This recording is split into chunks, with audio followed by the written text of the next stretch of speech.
I'm here today because I'm addicted. Hey, no sweat. I play video games better than anybody. You'd think with all my video game experience, I'd be feeling more prepared. Hello, game fans, and welcome to the first Gaming Sessions podcast. This is the audio support group for gaming addicts, and this is episode 000. So this is a test episode. This is like the assessment which the addicts will have before they go into the proper gaming sessions. Now, my name is Ian Garstang, and I am the editor of GamingDebug.com. I have been a gamer for many years, and I am an addict. I am joined by my co-host, John Bibby, who is an actual zombie hunter, and we'll get into that later on. But let's start without further ado. Here we go. And so, John, thanks for joining me today. And what have you been playing? Good. Thanks for inviting me for this, Ian. It sounds like it's going to be a lot of fun. As for what I've been playing, I've been playing a few different games this week, actually. I've been playing my main staple, which for a long time has been Destiny, that I put probably way too many hours in every week. But I have actually been out and I bought myself the Arkham Knight last week, which I put a fair few hours into this week.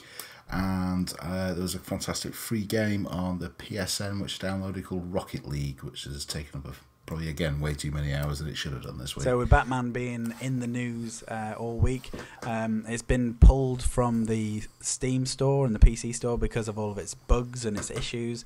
How have you found it on PlayStation 4? Funnily enough, I actually didn't play it on PlayStation 4 for quite a good reason, actually, for the same reason that you mentioned on PC, because I actually sat down for a good Destiny session, because I haven't been on for a few days, and PSN was actually down, and it was probably the third time it had been down in about 2 weeks. And I just felt, oh, sod it, I'll go out. I've been meaning to buy Batman for ages, and I'll buy it on Xbox One, which I'm still quite new to. Only had it for about 6 months. Excellent. So I've got something to play when the PSN's going down, which seems to be more and more regularly now. No. But yeah, not had any problems with it on the Xbox. Now I'm really looking forward to buying it, and getting it, because I've been on the hype train. I really loved Arkham Knight. Arkham Asylum. That was absolutely excellent. I mean, I thought Arkham City was a little bit sort of sparse in terms of it was quite big and everything was few and far between. But I've been looking forward to this one, and it's just been the DLC that's kind of worried me, because I wanted to buy it digitally, but it's about £85 if you buy the game and the season pass. So does like the Batgirl or any of the DLC appeal to you? It probably does. I mean, I'm not the same as you. I really enjoyed Asylum, and I enjoyed City as well. But I think I like games that I know a lot of people really like the open world games, and I personally do love open world games. But with a game like Batman, I quite like the first one. It was pigeonholed in where you needed to be, and the City was again a fantastic game. But I never would have gone back to do all the Riddler trophies and everything else that was involved with it. But this game, I'm probably only about 3 hours into it, and it is a massive game. Just you can tell already it's a huge game, and with the addition of things like the Batmobile and things like that, it makes it huge. And I'd say I don't know how big it is, but I'd say it must be at least 2 or 3 times the size of City. And the Batmobile has been sort of praised and slated at the same time, in terms of it handles like a tank and not really like a car, and it's used and a bit overused, I think in some points. How many levels have you done with your Batmobile so far? And do you like it? The beginning of the game, you do quite a bit of a tutorial. It's not an actual tutorial, but there's a lot of sort of easing you into using the Batmobile. And it is great. It's a great tool. And the tank thing, I can see why people don't like it, because in the end of the day, Batman never actually drove a tank. But it's obviously there to appeal to people who like their shooting games, because that's what it is, basically. I say the only real annoyance about it is the way it controls. Because coming from most driving games, especially open world driving games like GTA or something like that, you're using your left and right triggers to accelerate and brake. Where on this one, your right trigger is accelerate, your left trigger is actually turn it into a tank again. So the amount of times you're driving straight towards a wall and want to brake or go in reverse or something, you just automatically turn into a tank and go careering into the wall anyway. But it does make for some funny moments. Nice. I mean, what I really loved about the Batman games, though, is even when you're not in the Batmobile, is you actually feel like the Batman when you're up in the rafters and you're dropping down on the enemy. You could actually, if they have a gun, then they can actually kill you, and I think that's just, it's such a nice feeling to be able to feel like you are a superhero and you can kick ass, but at the same time. Yeah. You know, if you fall into the wrong crowd of people, then you could actually die, and it actually makes you feel like a vulnerable superhero, which is excellent. Oh yeah, you feel like a badass, and the combat it's still as stellar as it ever was. I mean, Arkham Asylum, and how many years ago was that now? Was it 2010, 2011 or something? That rewrote the page with how this sort of combat can be done, and it's just got better and better and better. And it's, again, I'm only quite early on into the game, and if you know from the other games, you unlock more and more moves as you go along. But just, I haven't played a Batman game. I played Batman Begins. I only played like 2 hours of that before I traded it in because I didn't really like that one. The one that wasn't Rocksteady. Oh, with the Origins, Batman Origins. Yeah, Origins, that was it. Yeah. With all the Z-list baddies. Yeah, that was just boss battle after boss battle. That wasn't really my sort of thing. But this is great, and within half an hour of playing it, you're straight back into. It's not a button masher, even though it is. It makes you feel like a badass by not having to do much. You just have to parry the guys with the lightning above their heads. But then there's new enemies that are coming in as well, and there's lots of the VR missions which teach you how to do things again. But no, I'm really enjoying it, and I can see me sinking quite a few hours into it over the sort of summer gaming drought, as it were. Yeah. I've read a lot of people saying certain things are bad and certain things aren't bad, but my issue with the Batmobile turning into a tank, everyone's saying, but Batman doesn't do that and things like that. But I'm alright because Batman's never my favourite superhero, so I don't really care. Well, you mentioned the game in drought because I just don't think anything wanted to come out when Witcher 3 and Batman came out. So I think all of the games just sort of steered clear of this time. So that means that everyone could play The Witcher 3, could play Batman, and then once all that's forgotten, then other games could come out. I've been using this time to try and catch up on all of the games that I wanted to play. But I haven't had a chance. So over the last week, I've managed to complete Dying Light, which was actually really good, which I really enjoyed. You'd like it because you like your zombies. So Techland, they did the original Dead Island, but apparently it was fraught with controversy as they were building it. They didn't make the Dead Island that they wanted to make, and so when they sort of parted ways, I think Dying Light is kind of the game that they wanted to make. And if you're a fan of what's that first-person parkour game? Mirror's Edge. Yeah. Then if you're a fan of that, then you'll like this because it is pretty much Mirror's Edge but with zombies. It's great. I mean, when you're actually up there, you can climb up from ground level all the way up to 3-4 story building, and you can see for miles. The draw distance is phenomenal. You can see that definitely the Xbox One is really pushing the boundaries. And you can scoot down. You can see zombies for streets and streets ahead. You can map out where you're going to run all the way to where you need to be. And the zombies actually feel solid. Like even if you have like a wrench in your hand, you can clout them 3, 4, 5 times, and they still just keep coming. Just like in the sort of 70s horror movies, where it didn't matter how many times you whacked them, they'd still get up and come for you. See, I've never played this game. I've read a lot of things about it. I don't know why I never got around to doing it. Like I say, it does sound like something I'd like.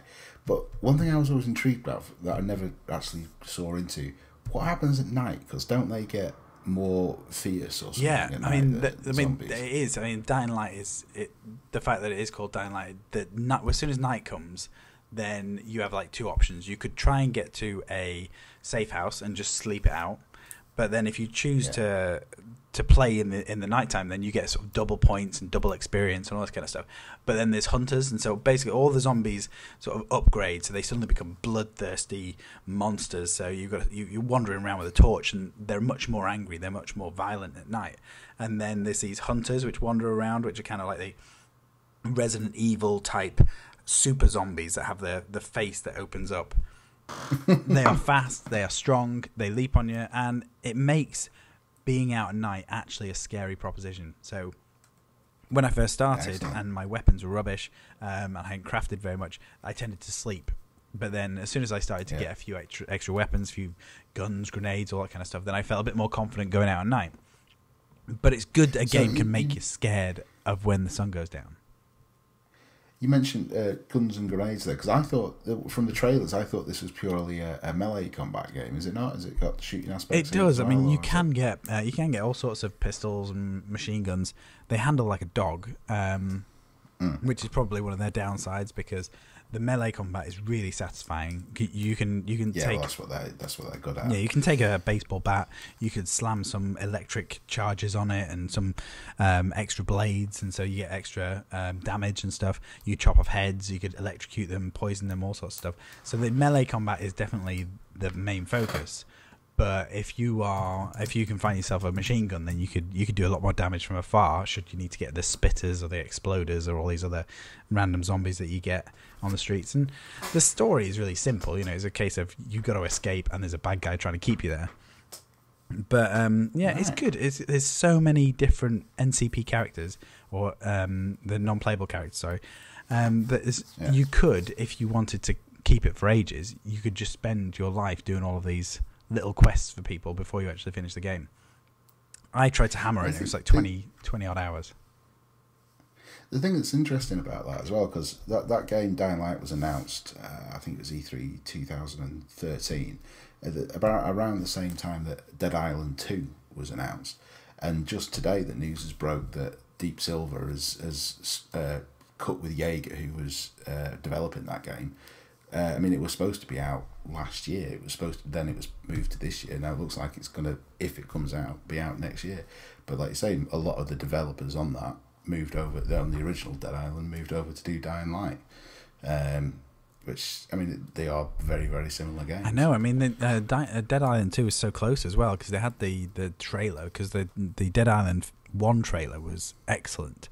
In that kind of reverse time where the person's falling out the window. And then they released the Dead Island 2 trailer. Did you remember the one where this guy's running? He's like the jogging on Venice Beach. Yeah, that's great. And so my hopes are quite high for it, to be honest. But the fact that this is all happening is a bit worrying. That the game is going to be substandard. Yeah, well, we'll see what happens with that. But I think I will give Dying Light a try. Actually, I might wait until probably this time next year, actually, because we're not far away from everything big coming out again.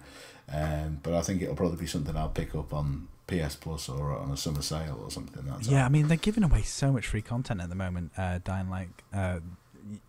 I think they see it as a definite IP that they want to keep growing, because they've given away so much free stuff already, and there's a whole multiplayer aspect. So there's a Be the Zombie mode, so you could be this kind of super zombie that you could then build up and build up and build up, and it's a nice mechanic that when you go into these multiplayer modes, it's got this kind of Evolve-esque this mechanic where you've got to become the dominant zombie first. So whilst all of the humans are sort of getting ready and trying to hunt you, you've got to like kill a load of zombies first to become like the top dog, and then you can control the zombies as well and sort of tell them where to go.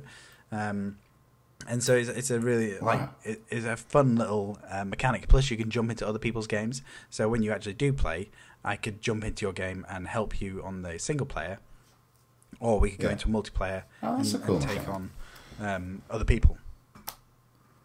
I'll tell you what, just one last thing on Dying Light before we move on to something else. You mentioned about giving away free DLC, and whoever's in charge of their community management and their social media deserves a medal, because you must have read all the thing that kicked off with Destiny charging like 40 quid or 80 quid for the new game out, and it gives you, you're getting nothing basically for an extra 20 quid. As soon as they as soon as that news broke, the guys behind Dying Light, obviously they were releasing some new DLC the next day or something. Oh no, sorry, I've got that completely wrong. The kickoff with the Destiny thing was it was to do with Red Bull. They're doing a Red Bull promotion only in America. That if you bought a can of Red Bull, you got a code on it that should give you access to a free quest. And the Dying Light guys had jumped on this because obviously they must have been releasing some DLC pretty much at the same time. And they were just going, drink this free glass of water and get a free DLC. Drink for DLC. I actually did that as well. Yeah. It was, drink for DLC. It was a good idea. Yeah. Oh, they were brilliant. No, I definitely that worked for me. You get loads of new outfits and stuff. I mean, The Witcher, Witcher 3 said that they're giving away 16 pieces of free DLC. They've also got the paid DLC, but they're giving away all sorts of stuff to try and entice you to not only buy it, but to part money with the proper DLC. I see. That's interesting you mentioned that because I mentioned at the beginning of the podcast that I'd just picked up Batman. I'd actually traded in my copy of Witcher to get Batman. But not because I don't think it's a good game. I think it's probably a very good game. But I put not long, probably an hour and a half, 2 hours into it. One thing you just need to know about me, I'm not a massive fantasy fan. You know, the Lord of the Rings films I don't like swords, sorcery. I've never watched an episode of Game of Thrones, probably never will. But I tried The Witcher because I've read everything about it, and CD Projekt Red seemed like a fantastic firm. And I loved the game. I loved the gameplay in the first hour and a half, but I knew there was so much coming out that I did not want to spend 200 hours playing that game. You know, it would just suck away my life. I already spent too long playing Destiny and other things as well, and in between me buying it and me trading it in, Fallout 4 was announced, and I know I know what Fallout 3 and Fallout New Vegas did. I have exactly the same problem. So with long games, I just know that if I'm trying to write articles or I'm trying to do reviews or if I'm trying to do features, if the game like GTA 5 or something it comes out, it's like, oh my god, it's 200 hours. You know, I would have to spend days and days and days playing nothing but that game in order to get a review out, which it just puts everything else behind. So there's this kind of constant worry that these long games are just it's great if you're young, and I remember when I used to get a game, whether it was Dizzy or something on the Spectrum, where you just spend hours and hours and days and weeks just on one game. You just play it and play it and play it. So it's okay if you're young and you think, yeah, okay, I've got this game. I've only got one game. This one game's got to last me all month. But I think for the casual / hardcore 30-plus gamer, I think 200 hours is a big ask nowadays. So. It's picking and choosing your battles, I think. Yeah. I think what it is, which ones you really want to play, and which ones. To be honest, I also like. A lot of people say games are too short nowadays, and I can see their argument with things like the COD games. Some of their campaigns are 4 or 5 hours long, and that's not too good. But it depends on the game. I mean, I'm really looking forward to.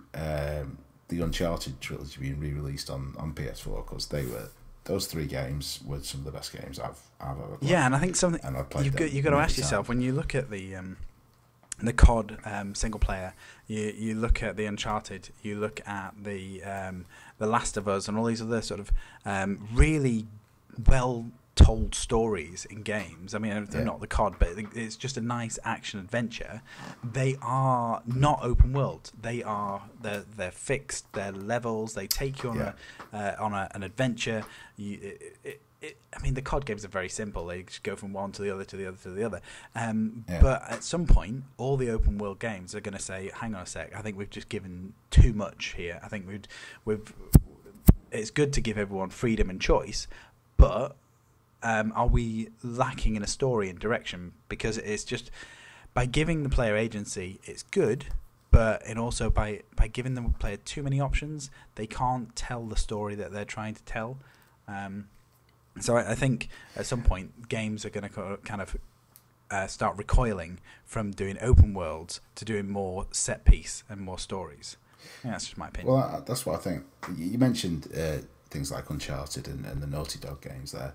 And that's what they do. That's what I enjoy about them, because it is like sitting down and playing a film. And also, Kojima with his Metal Gear Solids. I mean, obviously, the new one is going to be Phantom Pain is going to be an open world one, but the other ones are just sitting down and they're playing. They're the closest to playing a film. In fact, I remember reading a review of the first Metal Gear on the PlayStation in it was 1999, 2000, and just said, I think the tagline on the end of the review was, "Don't look at this as a game. Look at this as interactive film version 1.1."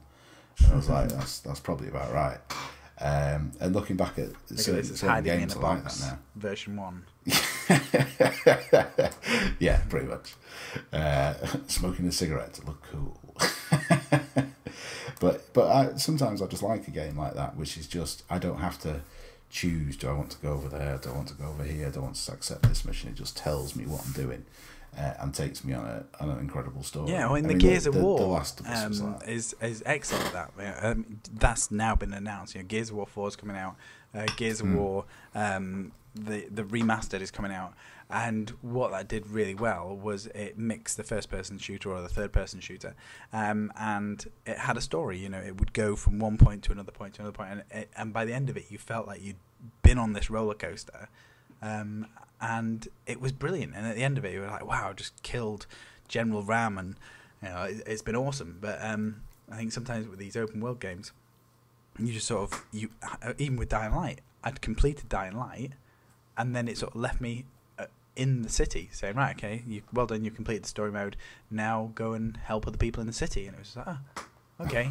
So there was never like a definitive end.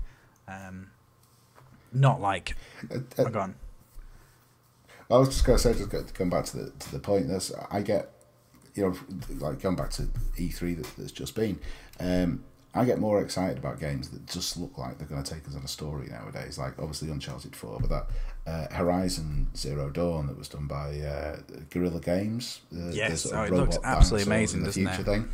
That looked brilliant, and a massive part of me hopes that is not an open world game. Hopes that that's just a story led game with maybe a 15, 16, maybe even a 20-hour campaign that takes you through on an amazing story. That would be excellent. That'd be brilliant. It reminded me when, do you remember when Lost Planet first came out, and there was sort of the early footage of that, where the guy running through the snow, and then there was a massive creature that popped up, and it was like everyone was they just creamed themselves because it was just amazing at the time.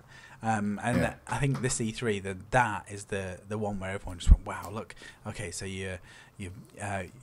it looked a little bit like Tomb Raider in the fact that you're this third person running around from platform to platform, and then she goes into the open field, and then she starts hunting, and then when that big creature comes along, she starts pinning it down with harpoons and like shooting different bits of it out and all sorts. And so there was like whole mixes of the Evolve gameplay, of Tomb Raider, of Gears of War. It was all in there, and I think it looked beautiful. I think it was one of the highlights of E3. It was great. I think it was because it was one of the only sort of new IPs that was at E3. It was a brand new IP. It had never been done before. Plus, it was by Guerrilla Games, who they're responsible for all the Killzone series, and I love the Killzone series. I think they're fantastic, but they've always been. Yeah, pretty much one of it. Yeah, you're a future Nazi. Oh dear. Well, you see, they were my poor man's Halo because I never had an Xbox. It was like, screw you, Halo sucks. I've got Killzone, which never really works. But I mean, all the Killzone games, as good as they were very bland color, brown and blues and blacks color paleted shooters, and it just looks like those guys now have just been. Well, apart from Shadowfall, the last one that was quite bright, which you can sort of see in the colour palette for this. They've obviously just been sort of let go. Let's do something completely different. From from Camp Xbox, from Killzone. I saw when Horizon Zero Dawn was being talked about. I was like, we've got Recore, and so Recore it looked pretty good. It looked like it had a nice idea. Sadly, it didn't look quite as good as Zero Dawn, but. It's a new IP. It's from the creator of Metroid, that wasn't it? Yeah, Metroid Prime. So we expect good things. Yeah, that could be really interesting. And the guy, I saw an interview with him at the E3, and he sounded like they had a lot of ideas for it. They said it was a story. It had a love story. It had a hero story. It had all these different elements to it. So even though the mechanics seem to be this blue ball which you fit from robot to robot to do different things, he did seem to keep talking about the story and keeps talking about this love story that was going to be behind it. So that would be good. But yeah, E3, I mean, it was distant memory now, but as this is the first podcast, we might as well recap over a few bits. What are your highlights, and what are you looking forward to? If I could probably choose three, I'd say definitely Horizon Zero Dawn. I think that looked absolutely fantastic. I have to say, being quite a big sad Destiny player, the Taken King, the next expansion for Destiny, I think I'm really, really looking forward to that. But there was one game that I just thought looked excellent and excellent fun. It was an indie game called, was it Bad Mother Russia? Or something. Did you see that one? It looks absolutely fantastic. Apparently it's made by some German company. And it's a side-scrolling beat-em-up, like sort of Streets of Rage, Final Fight type thing, but all 16-bit, sort of all pixel art, but with hyper-violence, but a proper side-scrolling beat-em-up. I love side-scrolling. Like one of my favourite games of all time, easily in my top 3 favourite games of all time, is Double Dragon. Nice, yeah. So anything that takes me back to that. But yeah, look it up, man. Bad Mother Russia. Yeah, well, it just looks fantastic. One of the things that was my highlights as well is it's been shown before, but then thinking about that sort of retro feel was, did you see Cuphead?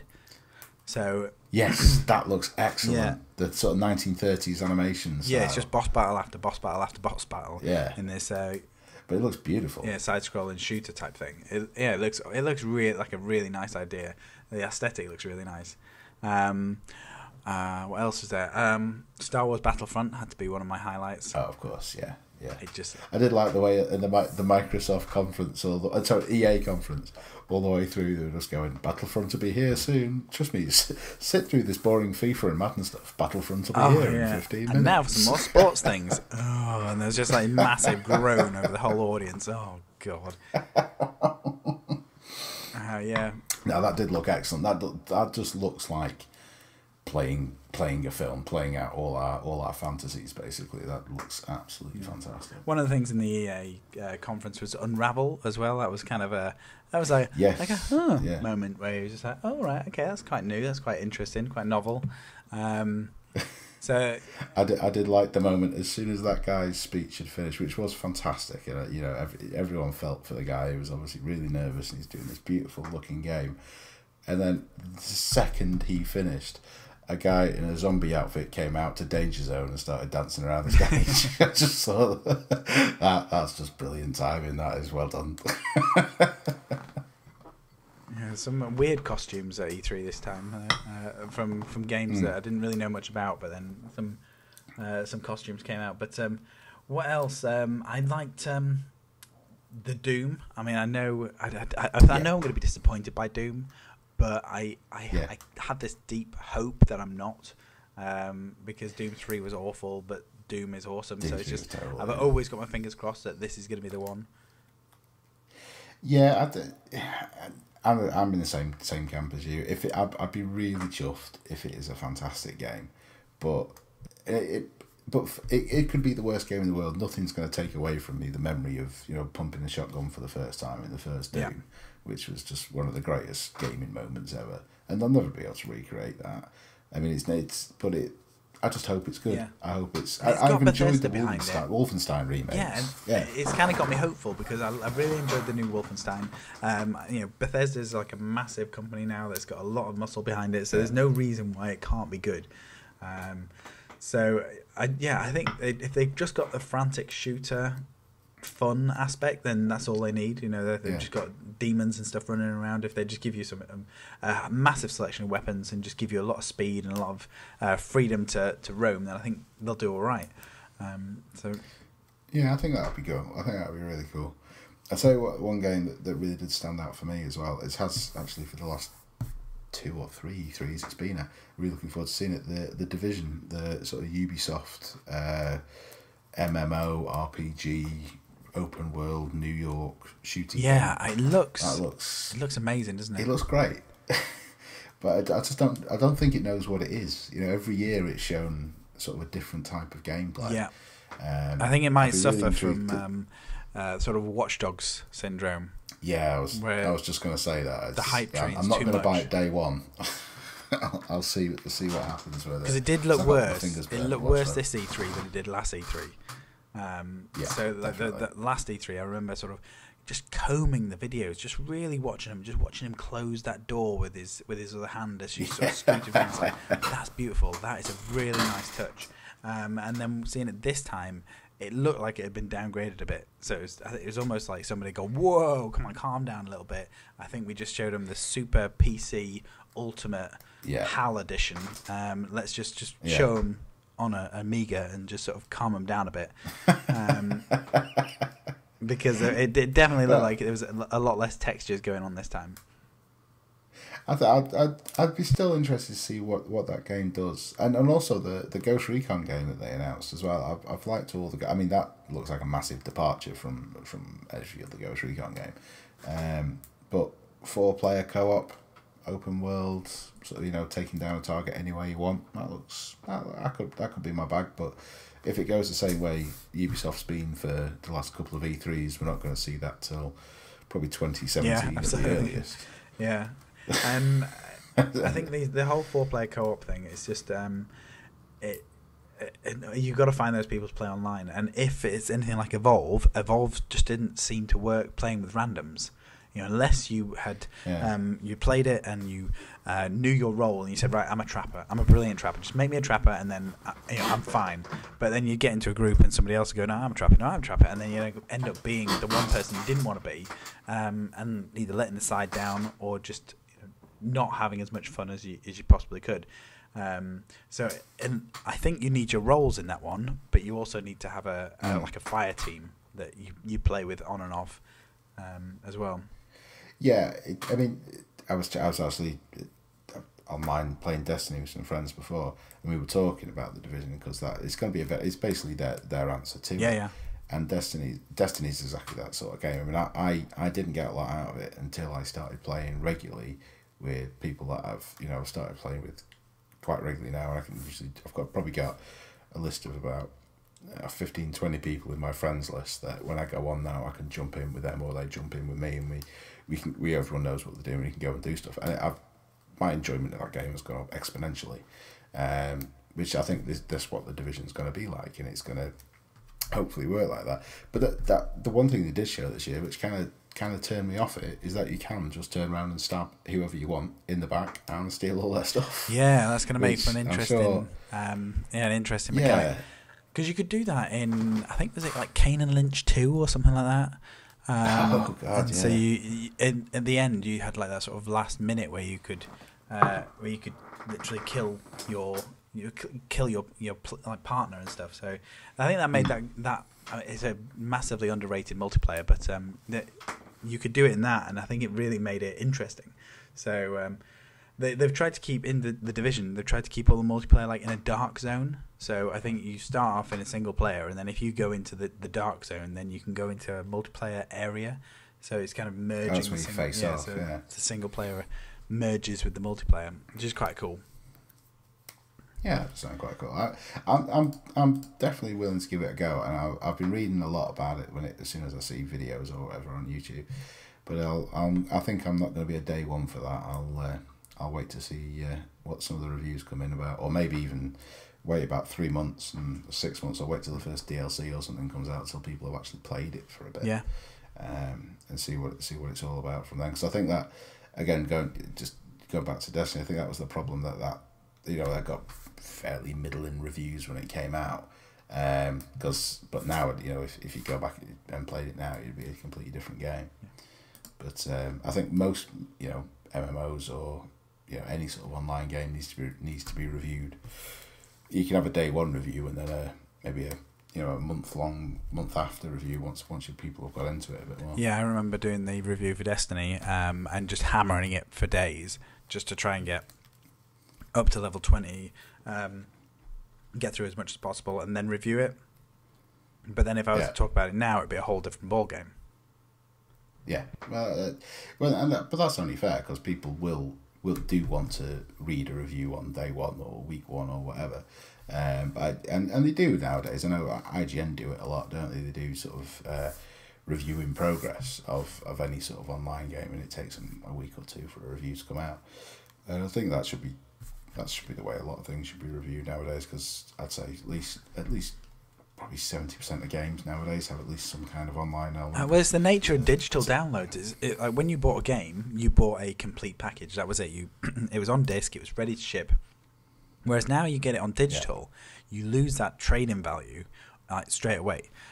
So there is some kind of family sharing a little bit. But really, I think if you buy it on digital, then there's no reason why you can't take advantage of why it's on digital. You know, if it's on digital, then there's no reason why they can't build upon it. There's no reason why they can't do more with it, which is why they've tried to introduce DLC, which I think back in the day, when you played Operation Wolf or whatever it was back on this, and they said, right, okay, here's a few more levels, or here's some more characters or something, then you'd snap it up because that was your game for the month. That was your game for 3 months or something.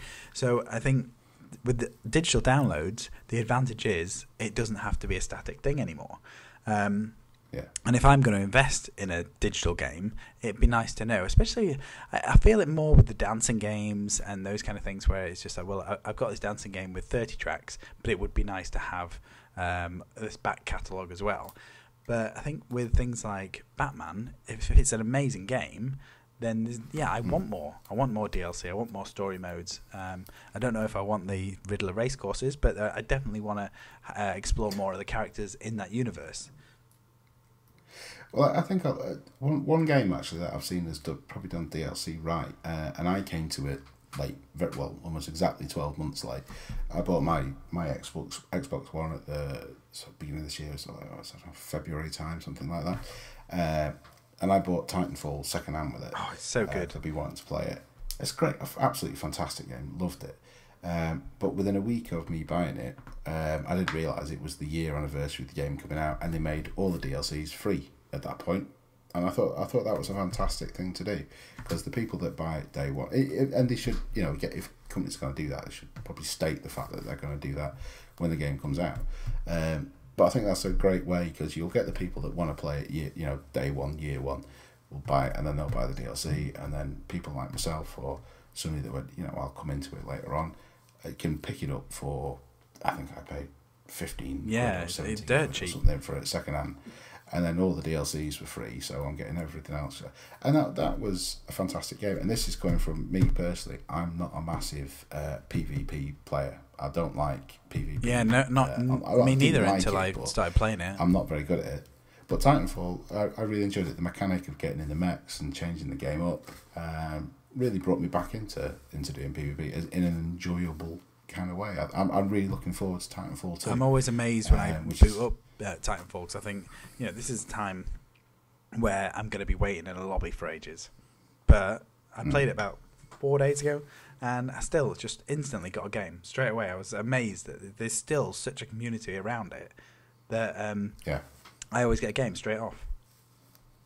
It's a very well built game, well mechanic. I mean, that game's been out coming up 18 months now. I bet whatever the Call of Duty was before the last Call of Duty, I bet there's not that many people playing that. Oh, well, it was Ghosts, wasn't it? And Ghosts. Oh, Ghosts yeah, that was awful. shocking. Yeah, that was shocking. Oh, look at your dog. He's amazing. Yeah. And now we're going to kill him. That was it. How many people thought that when they saw the trailer for the new Fallout 4? I went, that better not be the dog out of Ghosts. Yeah, it was full of dogs, actually, because Fallout 4 had dogs, and then Recore had a dog, and then that died within 10 seconds. Yeah, it seems to be the new digital pet type thing, isn't it, in games nowadays? Even in who would even in movies, a dog is a core. Like, people relate more to a dog dying than a person dying. So I think they've just grabbed that from movies and just gone, right, okay, let's stick it in games as well. Well, they've said that now about Fallout 4, haven't they? That your dog will not die. Your dog is your companion no matter what happens. Nothing's going to happen to your dog. So I think they've made that clear from the start. I'm really looking forward to Fallout 4. There's so much I'm looking forward to. I really want to play the single player. I want to just do it. I want to do it like I did Fallout 3 and Fallout 3 New Vegas. And I'm kind of interested in how this whole shelter mechanic's going to work. Yes. Yeah. Because the building your base. Yeah, because I would like in the old games you just kind of you left, and when you went to a city or like a settlement, you'd do the missions there and then you'd move on. So the fact that you're kind of trying to put down roots is quite interesting, and have that tower defense area. It looks like it's trying to be the game you'll ever need. To be honest, it's got a bit like the GTA games always try and be. It's got every element. It's got your RPG element, your first person shooter element, your turn-based strategy element, and now your Sims element. You're building your house, and I think it's going to be fantastic because let's face it. I mean, they've been building this game for 4 or 5 years now, and I just going back quickly to E3, everyone talks about who wins E3. I think Bethesda won E3 for me, purely for the Doom and then Fallout 4, even though that had been announced a week before. But the fact that they could say it's coming in 3 months, 4 months, 5 months, whatever it is, to just be able to drop a bomb like that, I just think it's fantastic. Drop a bomb, Fallout. Nice. But I'm massively looking forward to that game, and I know it will eat a lot of my life. I'm biased. When it came to like who won E3, I had to say that I thought it was Xbox because I listened to PlayStation and I looked at everything. I was very excited about PlayStation. I liked the Uncharted collection. I thought that the Horizon Zero Dawn was amazing. But then when it came to things like the Final Fantasy VII remake, where it's like, here's a tiny little trailer, it might be out in 10 years. Yeah. Oh, Last Guardian, here's a tiny little snippet, and this might be out in 5 years. And then Shenmue 3, we're letting you pay for this through a Kickstarter. It was kind of like, it was kind of close, but you let me down in a few different places. And where Xbox, I think, stepped up to the mark was they said, oh, well, here you go, here's backwards compatibility. Yeah, and even though that was a big moment. It wasn't like amazing in the fact that everything's backwards compatible, but that day I downloaded Geometry Wars and Perfect Dark Zero because I was on the preview program, so it just instantly started working. I thought it was excellent. And then all of the exclusives like the Rare Collection and Tomb Raider 4. I mean, Tomb Raider 2 looks excellent. Yeah, that looks fantastic. That was one of the main reasons behind me getting an Xbox One, because I loved the first game, and I know it's a timed exclusive, but I love the game so much I'm willing to spend £300 on an Xbox One to buy all the other games as well. But I'm really looking forward to that game. Really looking forward to it. But I have to agree. I think between Sony and Microsoft, and I'm both feet firmly in the Sony fanboy camp here. I think Microsoft probably won it over the two of them. The backwards compatibility was a massive bomb for them, and everything else. It's like I say, the Sony thing. Final Fantasy, I've never been a massive fan of Final Fantasy, so I don't care, and I don't think it's going to come out within the next 4 or 5 years. Last Guardian had kind of become... It's like a myth. Yeah, it kind of become like, like Duke Nukem Forever had become, that was 15 years in development hell. Yeah. It just become one of them jokes that people say on, pre-E3 predictions list, or maybe they'll mention The Last Guardian.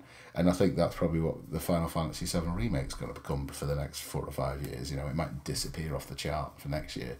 A bit like, Zelda on the Wii U and stuff like that. But I mean, in the Shenmue 3 thing, after it turns out Sony are actually funding it anyway. I mean, $2 million to make a game. No, you wouldn't get much for that. When Shenmue 2 15 years ago cost $75 million.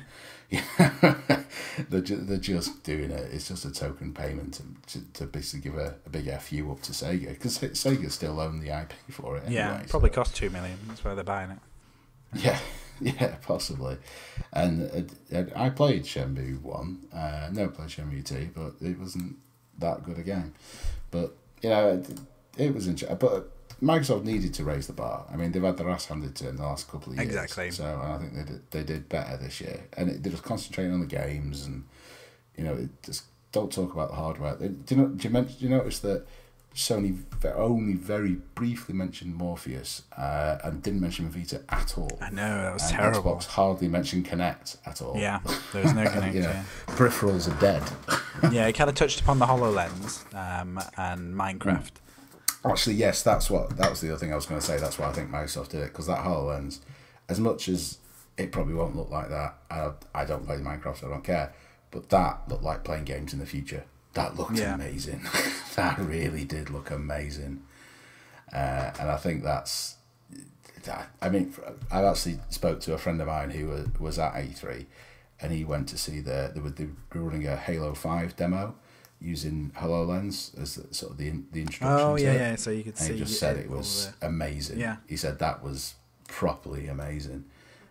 So I'm really looking forward to seeing more of that. Yeah, it was all themed as well, wasn't it? So you could be in like suited and booted, and you ran down a corridor and had generals showering and stuff. And the way he said it worked, he sort of like went down the corridor with a HoloLens on it, and you were following icons like Halo icons that you had to run to, and then suddenly there was one on the door, and then you opened the door, and everything in there was sort of Halo themed, and I said it was just absolutely mind blowing.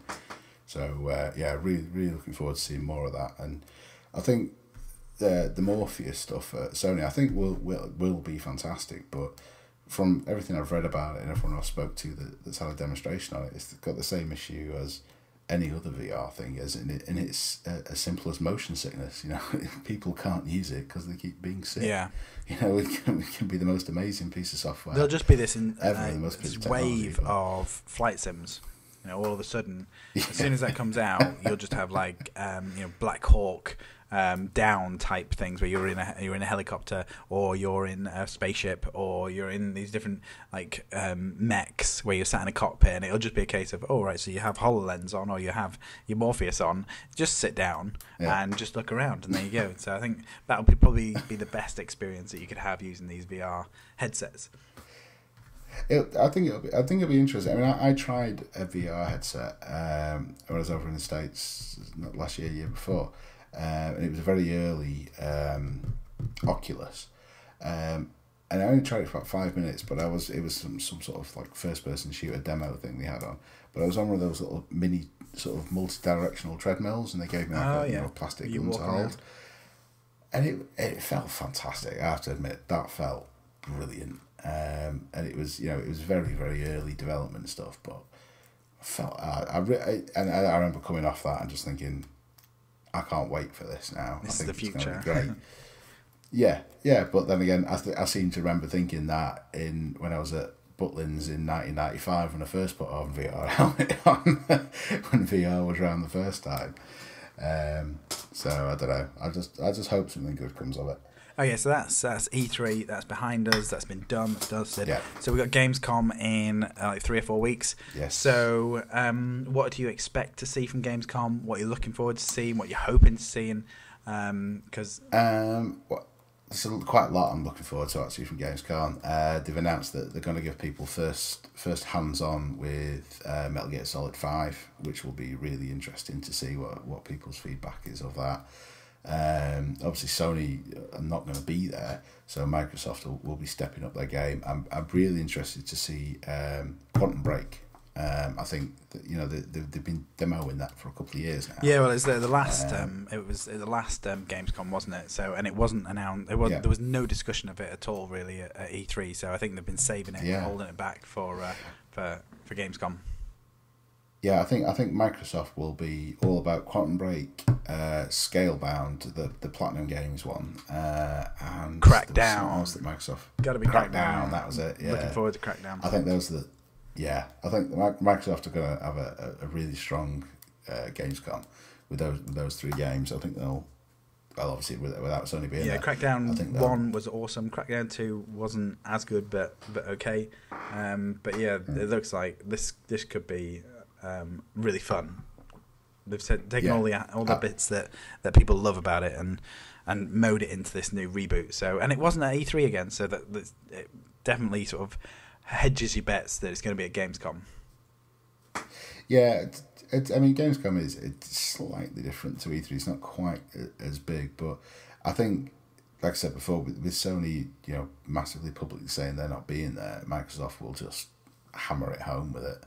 And Microsoft and Ubisoft will do a conference, I imagine, as well. But I think Microsoft can hold really strong because they've got the Christmas market this year, especially in first edition titles.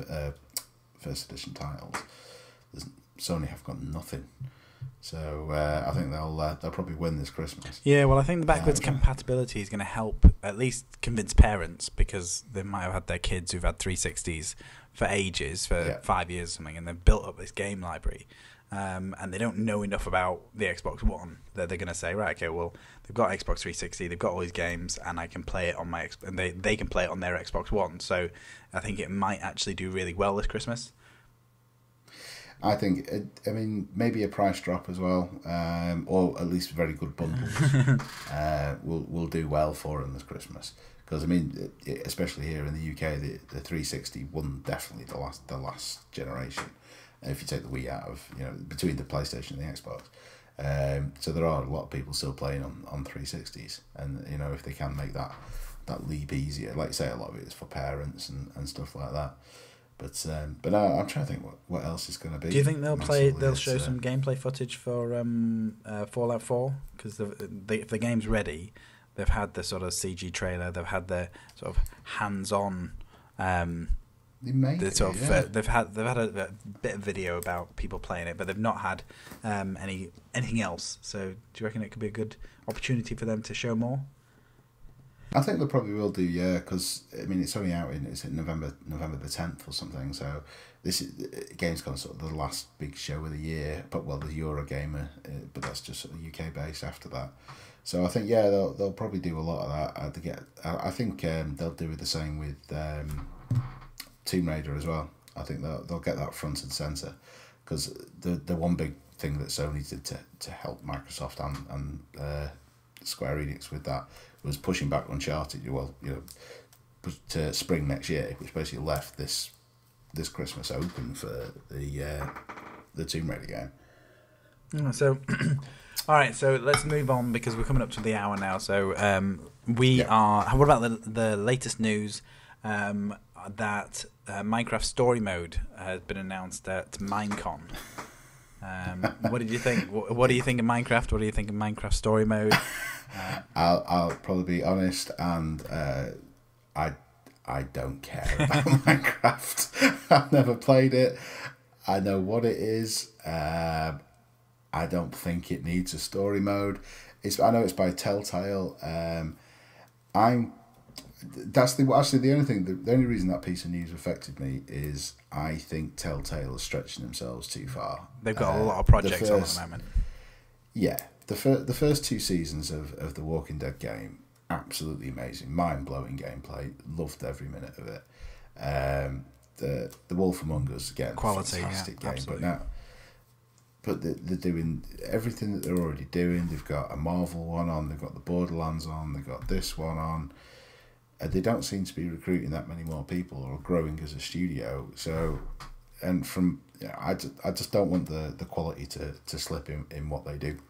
That's the only reaction I can possibly have to a Minecraft story mode. Yeah. And they're doing more Walking Dead as well, aren't they? So even that's coming soon as well. So they're a lot on. And if you, I'm an ex Minecraft addict. So I you'll see on gamingdebug.com that I have an article on there where I started playing Minecraft to try and understand it, I was, as soon as I got hooked, I was playing it all the time, and then I was playing it on my phone when I was away from my computer. I just played it all the time, and you thought about it, and you were like researching about it, and I could understand why people were going on YouTube and looking at Stampy Cat and all this kind of stuff, because it doesn't feel like there's nothing really written down for Minecraft. So all of a sudden you start like farming sheep or something, and you're just like, oh, what if I do this? What if I do this? And then you go online to find out how far you could take it. And before you know it, you've got yourself an underground bat cave, a whole roller coaster around a city, and you're hooked. So the fact that sort of this Minecraft story mode came out was it kind of intrigues me, because it is a Telltale game, but it is in the Minecraft universe, and it does have to abide by the laws of Minecraft as well. So they go to the Nether, and it's got like an all-star cast as well. So it could be interesting. There's obviously some money behind it. Well, I think no doubt it'll be massive. I mean, was it Minecon in London either last weekend or the weekend before? That took over the entire Excel Centre and packed it I'm out not surprised. for 2 or 3 days. And that's what MCM and Comic Con do in London. You know, that's the same space that these people are packing out just for one game. I mean, it's probably the biggest game in the world. It must be the biggest game in the world. I mean, what did the guy who sold it to Microsoft, like I said, I know nothing about it, but the guy that sold the concept to Microsoft sold it for 2 billion, 3 billion, something like that. Yeah. And it was massive a thing. 2 or 3 person studio or something. It's insane. Yeah, I mean, it's a huge thing, and I'm sure I probably when my daughter gets a little bit older and it's still around, I'll probably start playing it with her. But for right now, I want to make it clear, I don't play it because I don't think I won't like it. I want to play it for exactly the same reasons that you did play it. It's because I know if I do play it, I'll get addicted to it. You get hooked. I think I'm sure it is an amazing game, but I have got too many game addictions in my life. I don't need a new one. Yeah. Well, I mean, that's what this thing is. You know, it's gaming sessions. It is it's for addicts. You know, whenever I'm not playing on Xbox, I'm playing on my Mac and playing through Steam. And if I'm not playing on my Mac or my Xbox, then I'm playing on my phone. So. Yeah, I've been jumping from Dying Light over to Fallout Shelter, and from Fallout Shelter to The Long Dark on Mac, and so I'm always playing something. But yeah, Minecraft just took too much time, so I had to sort of go cold turkey and just stop playing it. When I do see somebody just playing it on their mobile or something, I do just then boot it up and go, hey, take a look at this. Look at this mansion I built and roller coaster, and I take him for a little tour, and then I start like putting a few bricks down, going, well, I'll just take it a little bit further, and then I just have to sort of slap myself and just say, no, no more, and be strong. Yeah, be strong. So okay, in other news then, Predator DLC for Mortal Kombat. Yes, and Carl Weathers is in there as well, isn't he? Dylan from the original Predator with a newfangled robotic arm. Yeah, well, I mean, I think he's a skin, isn't he, for I've forgotten his name, for one of the characters. So, is it Johnny Cage? Oh, Jax or something like that. And oh yeah. So yeah, it's quite cool that you could pitch them against each other, because they've already had like Jason Voorhees and stuff, haven't they? So yeah. And I've not actually picked it up, Mortal Kombat 10. I haven't picked up a Mortal Kombat game for a few years, but I do like them. I've always enjoyed them, and it seems to be, from the reviews I've read and videos I've seen, it seems to be quite a well received game. Yeah, it's a pretty solid fighter game. I mean, I'd be tempted. I mean, it was in the Ultimate Game Sale, just gone, but I'm not ready yet. There's just too many other games to play at the moment. So yeah. Other games out, Spectra, the retro 8-bit racing game, and I've not seen that. Yeah, it's a weird one. It's a this kind of retro, colourful racing game, but then it's all done to music. So like the track generates according to the music that you're listening to. So that sounds interesting. Yeah, so that's quite cool. And then there was the release of Silence, a kind of a CG trailer for this game called Silence, where it's got this sort of this little girl in a massive overcoat. And you can just sort of see a little bit of her head, and goes around this massive big fantasy world of a broken future and this other world, and then at the end this sort of little girl just sort of pops up from her coat and just goes, "Can you save me?" It's like a little bit creepy. That sounds creepy. But yeah, it's just a CG trailer, but intriguing nonetheless. Yeah. Okay, so we're at the hour, so let's try and rein it in to the outside world. So outside of gaming, so we've talked E3, we've talked Gamescom, we've talked what we're playing, and a bit of news. Oh, the last bit of news, actually. Let's just the last bit of news. This is the biggest news of the week, which is Saturo Iwata dying at 55. So this is the Nintendo president, creator of the Earthbound and Kirby series. He died this week. Did you ever play Earthbound or Kirby or anything?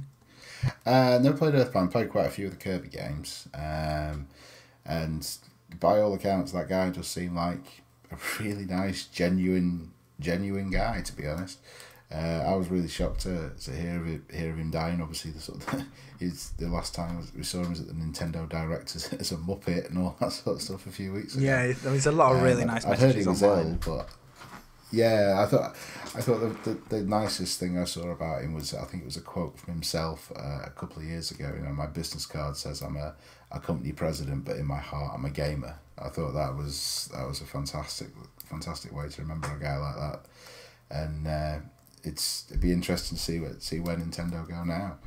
Because he was kind of he launched the second golden age of Nintendo, so he became president in 2002. And soon after we had the DS and the 3DS and the Wii. So I think they sort of were failing a little bit before then with the GameCube, and so that just sort of re-established them. And the 3DS was just as popular as the Game Boy. Yeah, and there's certain. I heard a story about him today or yesterday. I was listening to another podcast, and apparently the Super Smash Brothers Brawl, he was already president of Nintendo, but there was a problem with it, and he went back to the studio and actually spent like 3 weeks going back and coding it himself to fix it. I thought stories about that, about a guy like that is obviously come from a coding background to go back to it, even though he was president of the company. I thought it was a lovely thing. Yeah, nice. But yeah, very sad news. Yeah, definitely. Okay, so now outside world. Let's see what's happening outside of gaming. So we've just had Comic-Con. Comic-Con in big news coming out of that. What did you think of the Batman vs Superman trailer? Oh yes, I'm kind of excited. I think they're kind of crowbarring a little bit too much in. I love the fact that they've got like the young Lex Luthor in there. I don't know how I feel about Batman. I did like the fact that he was like covered in armor and all that kind of stuff, but I'm kind of I'm unsure about it at the moment. I'm very similar to you. I'm kind of on the fence with it, and I'm a massive Marvel fan. I do love DC as well, but I'm more in the Marvel camp. And after the letdowns of Man of Steel and things like that, but I'm hoping that this film can sort of reaffirm reaffirm my love for it and make up a bit more of the stuff that happened in Man of Steel. Obviously they've come out with the reason that Batman wants to fight Superman is that he took Zod took out Wayne Tower and obviously killed some family or at least friends of his. And this is a Batman. It's an older Batman, obviously coming out of retirement to kick ass one more time, which I think is quite cool as well.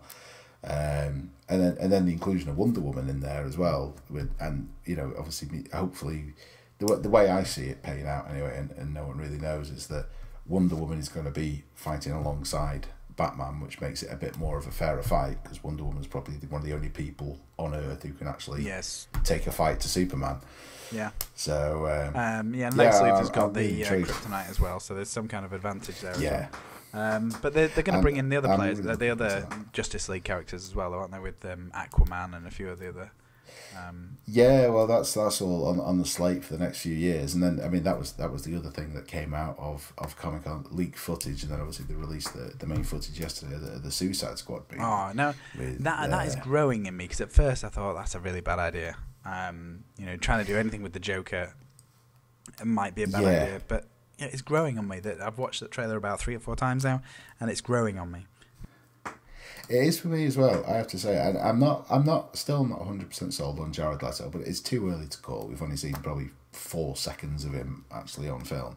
But I think Margot Robbie as Harley just looks fantastic. She does. I really hope she steals the show, because Harley Quinn is possibly one of the sexiest baddies of all time. You know, and she's been I think she'll all be over brilliant. fan art for so long.